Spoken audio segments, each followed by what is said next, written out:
No, I don't own that one. Up there I used to own it, but I sold it to a friend of mine.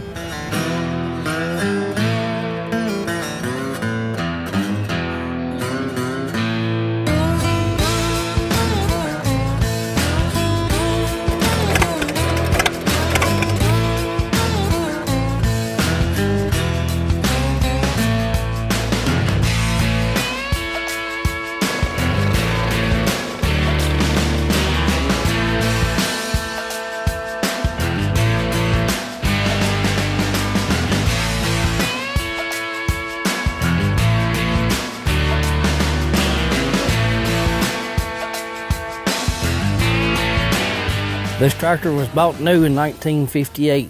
Come with a set of cultivators, a one-bottom plow, and a sickle mower, and it was delivered for $2,150.